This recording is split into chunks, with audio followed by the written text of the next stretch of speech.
Selamat pagi Bapak Ibu serta anak-anakku yang terkasih. Hari ini kita berjumpa kembali dalam pendalaman aksi puasa pembangunan di masa Prapaskah di tahun 2021 ini.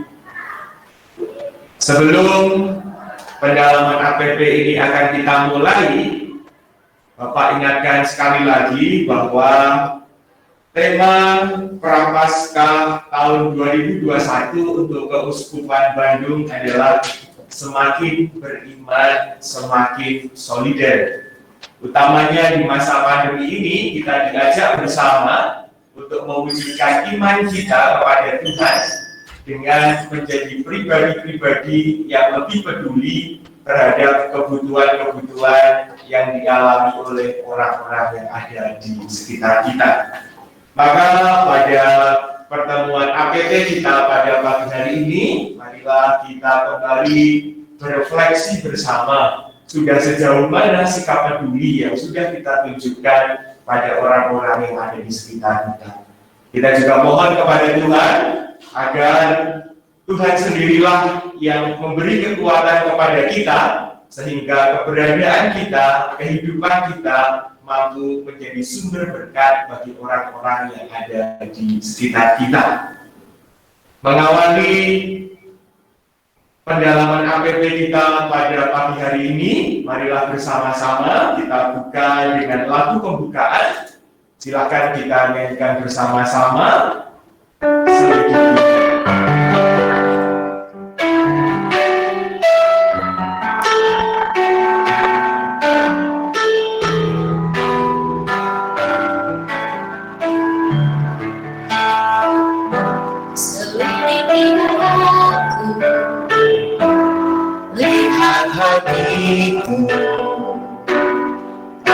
Aku sudah siap, Yesus, Kau yang menyertai hidupku, tak ada yang tersembunyi bagimu. Aku lihat kebaikan-Mu yang tak pernah habis hidupku. Ku berjuang sampai akhirnya Kau dapati aku tetap setia.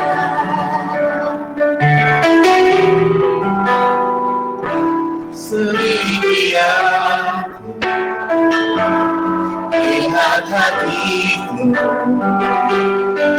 buat aku sungguh mengasihi Yesus, Kau yang ada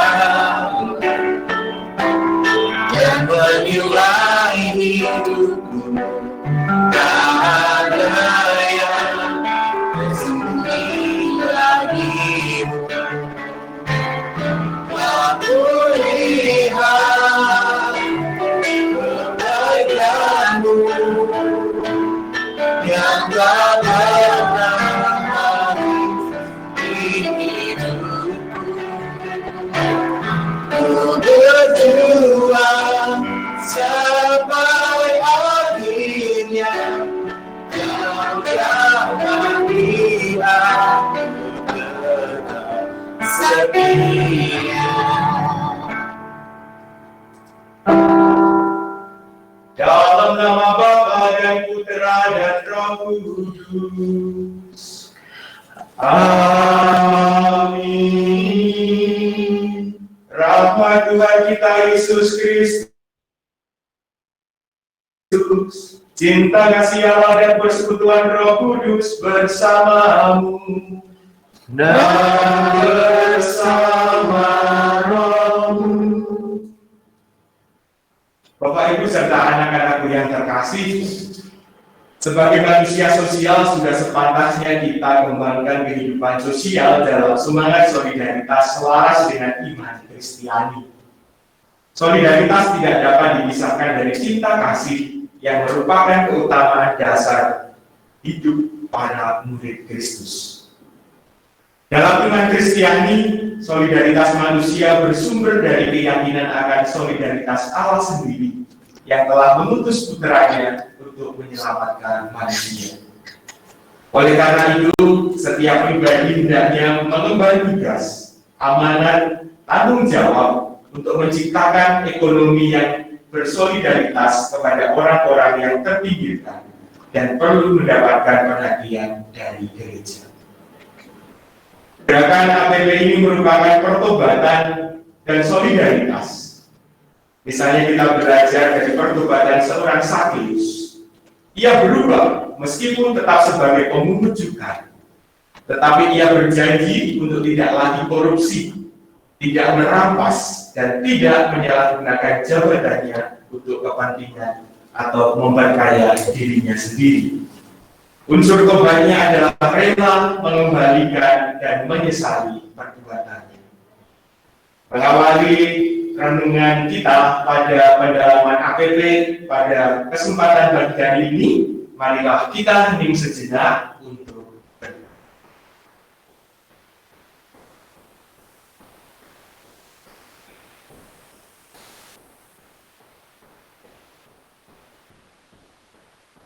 Allah yang Maha Kasih, puji dan syukur atas cinta dan kasih-Mu, sehingga sampai saat ini kami Kau berikan kesehatan, kebahagiaan, dan anugerah kehidupan. Buatlah kami menjadi manusia yang solider terhadap sesama kami, seperti yang Engkau teladankan kepada kami, dengan peran Yesus Kristus, Tuhan kami. Amin. Anak-anak, kita lanjutkan dengan menyimak bersama sebuah kisah inspirasi kehidupan dari seorang raja yang bertobat. Anak-anak bisa sambil kita simak bersama tayangan yang bisa kalian lihat melalui handphone atau laptop kalian masing-masing. Kisah yang pertama adalah seorang raja yang bertobat. Di India, ada seorang raja yang tidak disukai rakyatnya. Raja itu sering berbuat tidak adil. Rakyatnya berdoa agar sang raja cepat turun dari jabatannya. Suatu hari, sang raja menyuruh rakyatnya berkumpul di lapangan. Setelah semua rakyatnya berkumpul, dia pun berkata, "Rakyatku, aku minta maaf karena sering berbuat tidak adil. Aku berjanji, mulai sekarang aku akan berbuat adil. Aku akan membuat kalian hidup damai dan tentram." Raja pun menepati janjinya. Dia mengirim pengawal untuk mencari tahu apa yang dibutuhkan rakyatnya. Akhirnya sang raja membangun jalan dan jembatan. Dia juga mengurangi biaya pajak.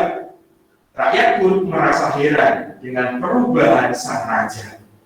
Salah satu rakyatnya pun bertanya, "Mengapa sang raja sekarang menjadi sangat baik?" Sang raja pun menjawab, "Suatu hari aku pergi ke hutan. Di sana aku melihat anjing yang mengejar rubah. Anjing itu menggigit rubah sampai kaki rubah menjadi pincang. Kemudian anjing itu pulang. Di tengah perjalanan, anjing itu bertemu dengan seseorang. Orang itu membawa keranjang yang sangat berat. Karena keberatan, keranjang orang itu pun jatuh dan menimpa anjing. Kaki anjing pun menjadi pincang. Orang itu lalu pergi naik kuda. Di tengah perjalanan, tiba-tiba ada kelinci melintas. Si kuda terkejut dan meringkik keras. Orang itu jatuh dari kuda dan kakinya patah. Si kuda langsung berlari kencang, namun salah satu kakinya masuk ke dalam lubang, kakinya pun patah. Lalu tanya rakyatnya dengan heran, "Lalu aku berpikir, siapa yang berbuat jahat pada sesama makhluk hidup, dia akan mendapatkan balasannya. Itulah mengapa sekarang aku ingin menjadi raja yang baik," kata sang raja sambil tersenyum.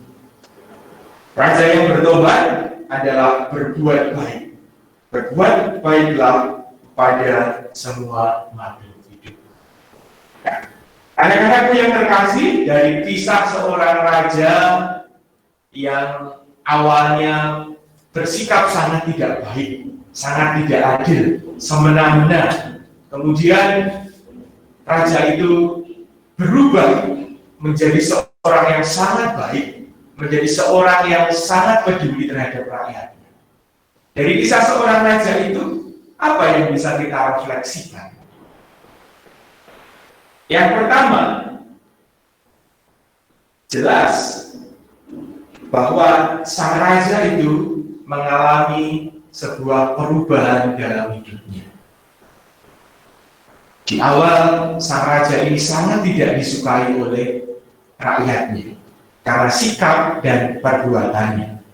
Namun karena sang raja ini mampu merubah sikap dan perilaku dan perbuatannya menjadi sangat baik, maka sang raja ini kemudian sangat dikagumi, sangat dicintai oleh rakyatnya.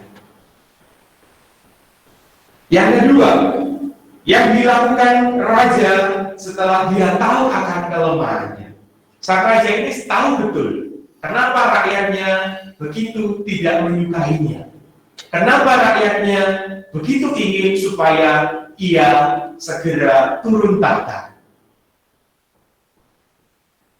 Dari pandangan-pandangan, dari sikap-sikap rakyat yang ditujukan kepada rajanya ini, sang raja ini pun mulai mengevaluasi diri. Sampai pada titik sang raja ini menemukan bahwa aku harus berubah menjadi seorang pribadi yang lebih baik.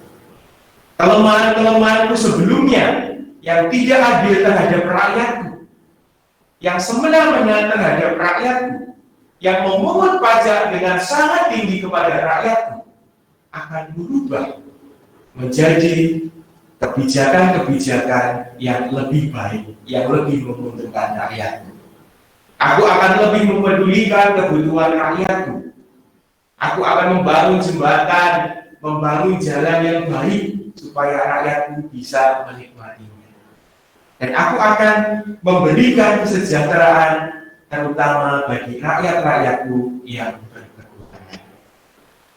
Itulah sikap seorang raja yang mau berubah, mau bertobat, sehingga ia menuju pada kehidupan yang lebih baik.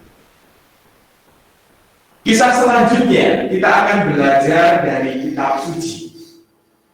Dikisahkan seorang Sakeus yang merupakan kepala pemungut cukai. Sebelum kita refleksikan bersama-sama, mari kita baca bacaan kitab suci.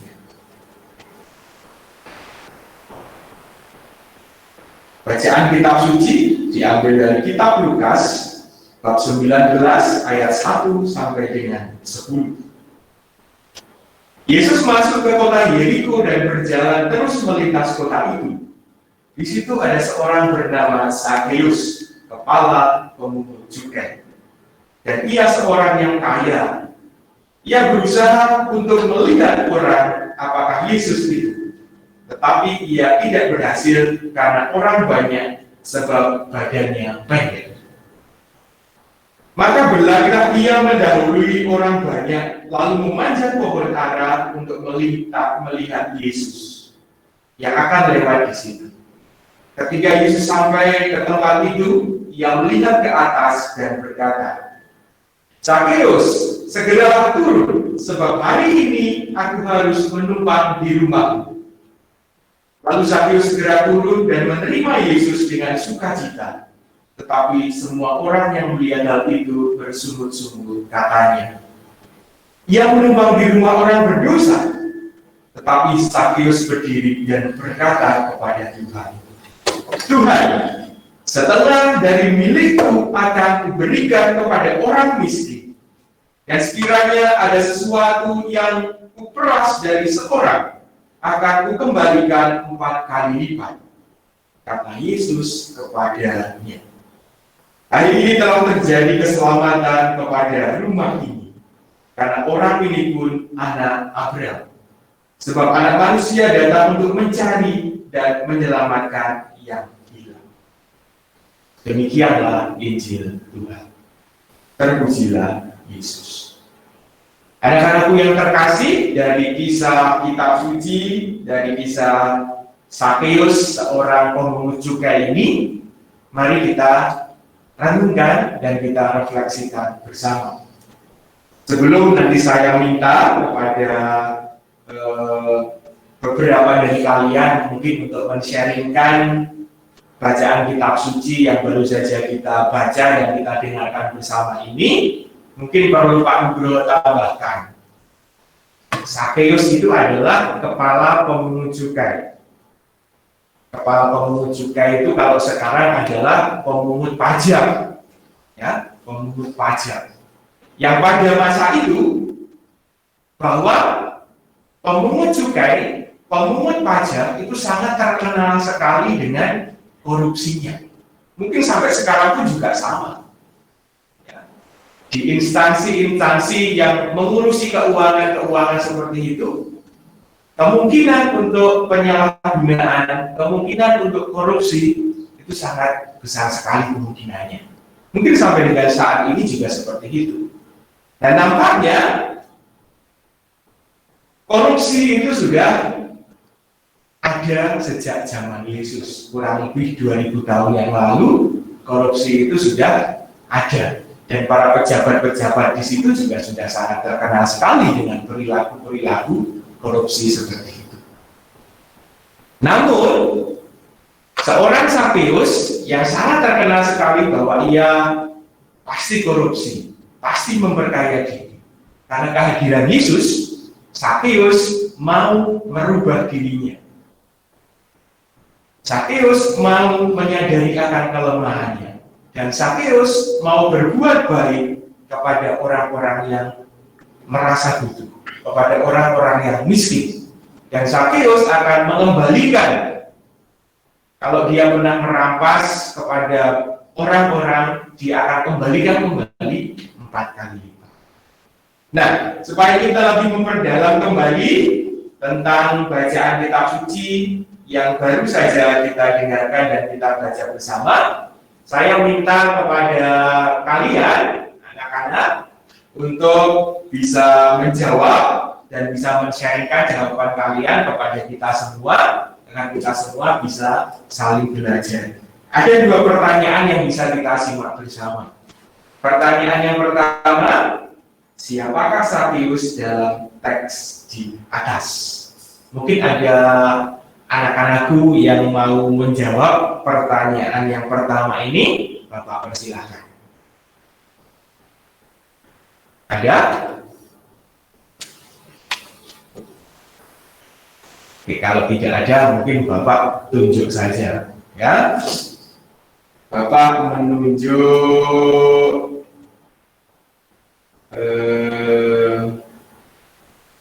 Jonathan Alexander. Ada Jonathan? Ya, Pak.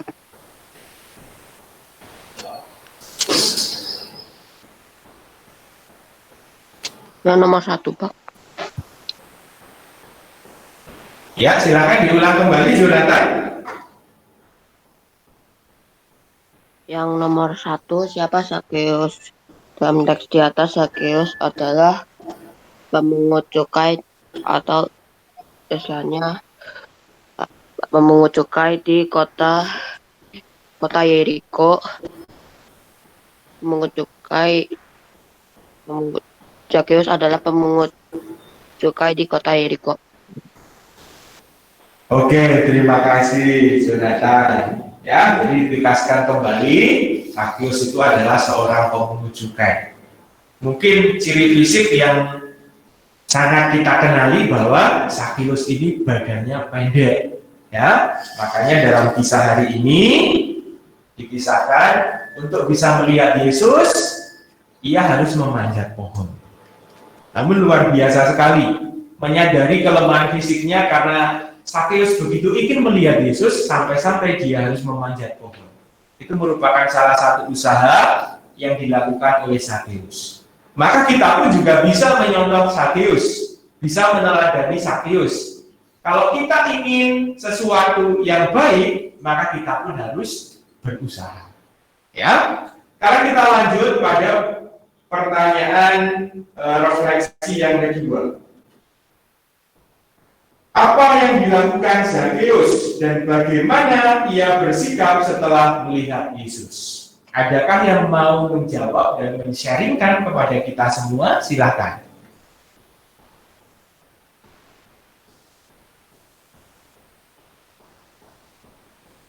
Ada?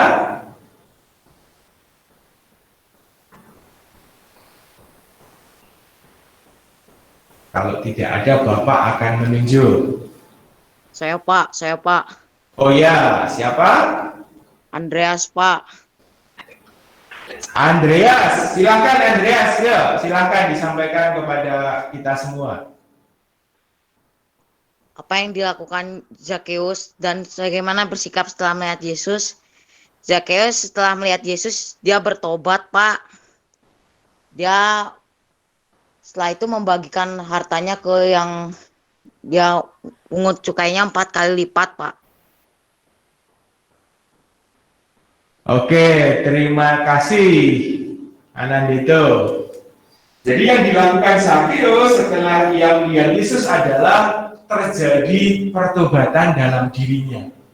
Dan pertobatan itu tidak hanya keluar dari mulutnya saja, tetapi pertobatan yang ditunjukkan oleh Zakheus itu diwujudkan juga dalam sikap dan perbuatannya. Ia kembalikan 4 kali lipat uang-uang yang dulu mungkin pernah dia rampas dari orang-orang atau rakyat-rakyat di Yeriko. Tidak hanya itu saja, setengah dari hartanya Zakheus diberikan untuk orang-orang yang membutuhkan. Itulah bukti atau tanda pertobatan yang ditunjukkan oleh Zakheus. Kita lanjut. Bapak Ibu serta anak-anak yang terkasih, dari 2 cerita yang baru saja kita simak bersama, baik itu pengalaman seorang raja di negeri India maupun kisah Zakheus dalam kitab suci, mari kita mencermati apa yang membuat hidup kita tersentuh dari pengalaman tersebut. Sikap arogan dan sombong akan menjauhkan kita dari orang lain dan menjadi hidup tidak tenang. Itulah yang dialami oleh seorang raja tadi. Pertobatan akan mengubah sudut pandang orang terhadap kita. Maka tidak ada kata terlambat untuk bertobat, sembari melakukan sesuatu yang bermanfaat bagi orang yang ada di sekitar kita.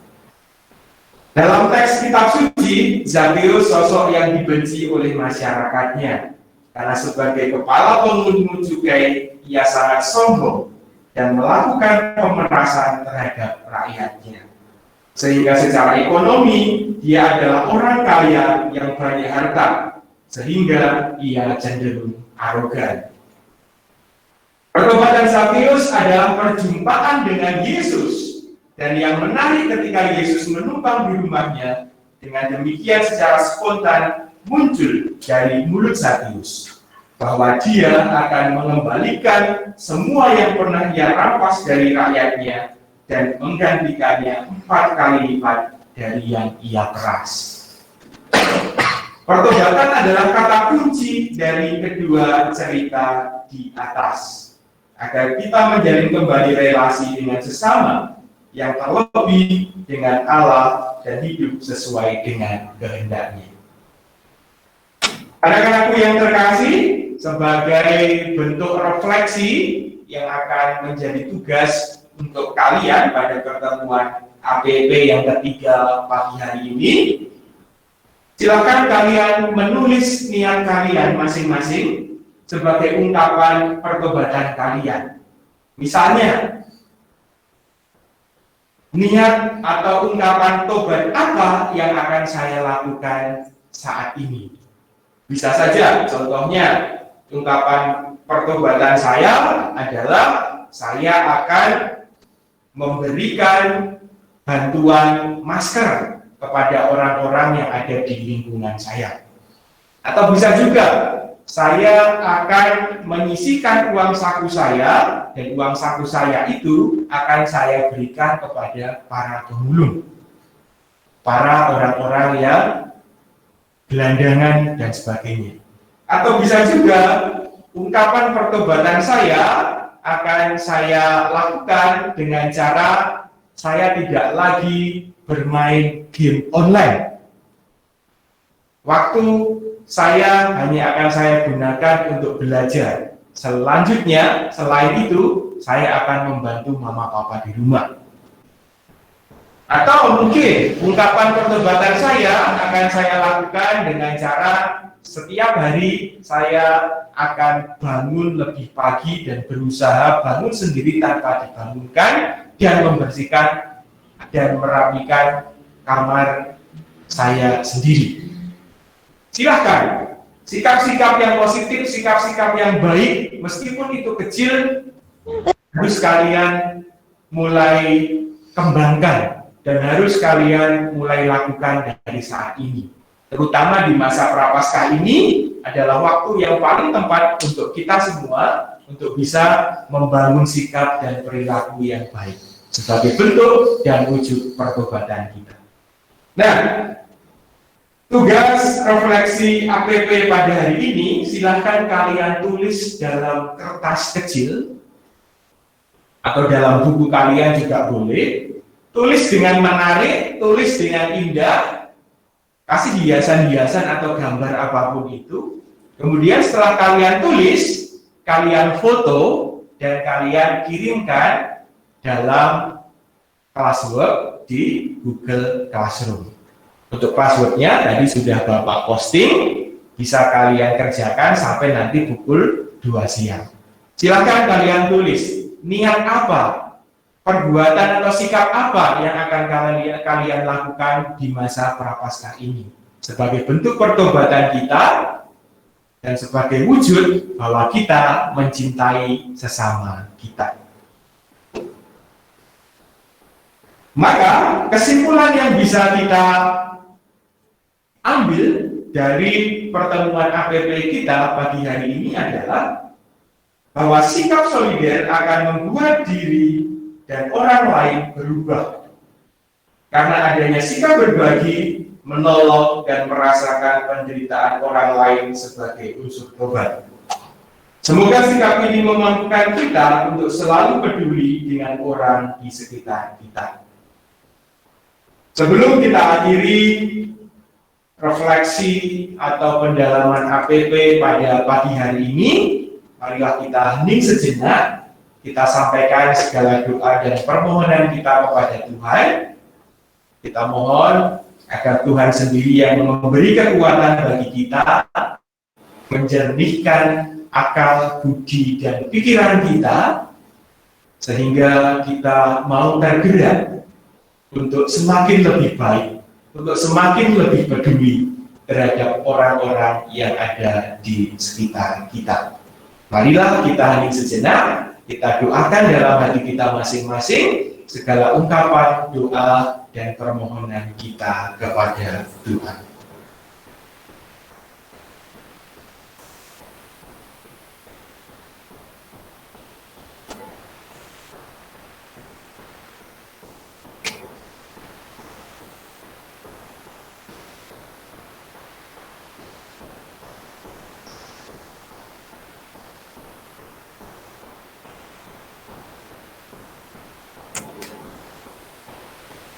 Allah yang Maha Murah, terima kasih atas cinta yang boleh kami rasakan melalui kebaikan orang di sekitar kami. Mampukanlah kami agar selalu peduli kepada sesama yang membutuhkan uluran tangan.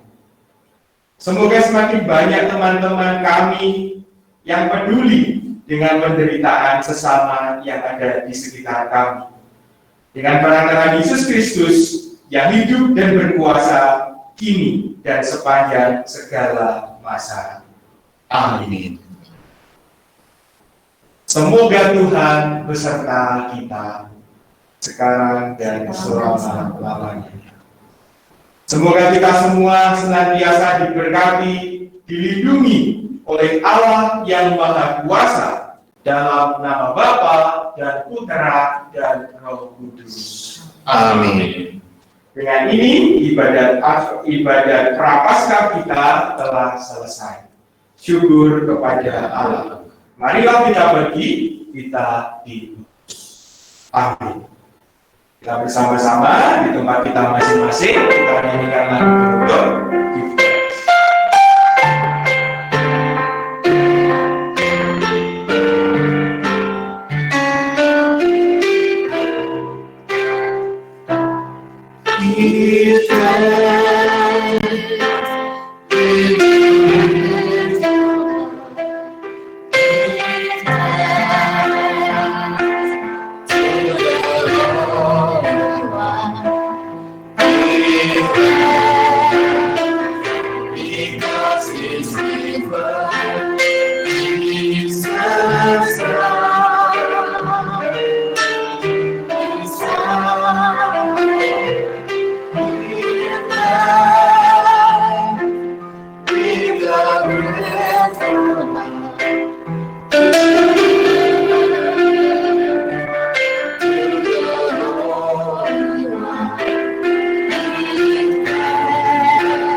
Because of God, Lord is love for us.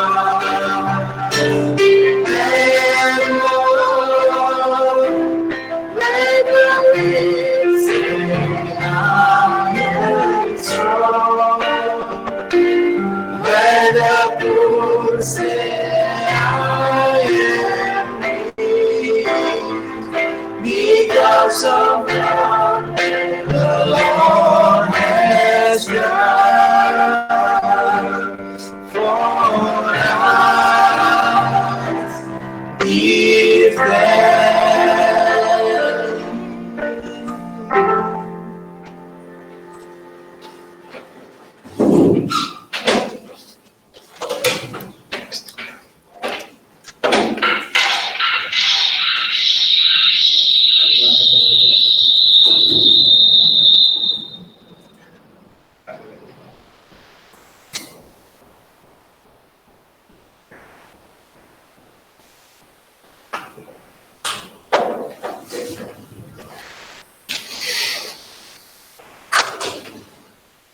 Selamat pagi Bapak Ibu dan juga anak-anak yang terkasih.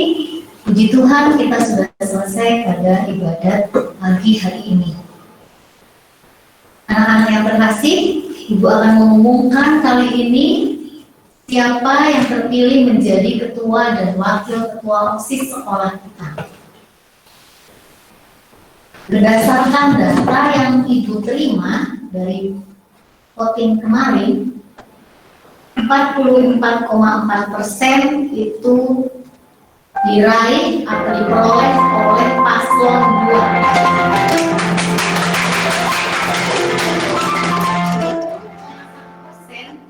Diraih oleh paslon 3. 5,5% diperoleh paslon 1. Nilai tersebut maka yang menjadi ketua OSIS dan wakil ketua OSIS satu ini adalah paslon 2, yaitu Noel dan Jane.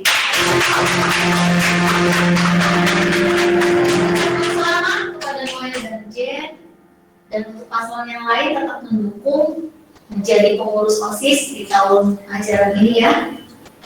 Dan kepada Noel dan Jen, mari kita bersama-sama memajukan SMP Santa Maria ini. Kita ikuti proses selanjutnya sampai kepada pelantikan dan juga sampai kepada sampai kepada program-program yang akan dilaksanakan oleh OSIS. Baik anak-anak yang terkasih, kita akan akhiri pertemuan kita di Google Meet pada pagi hari ini. Ibu mengundang kalian untuk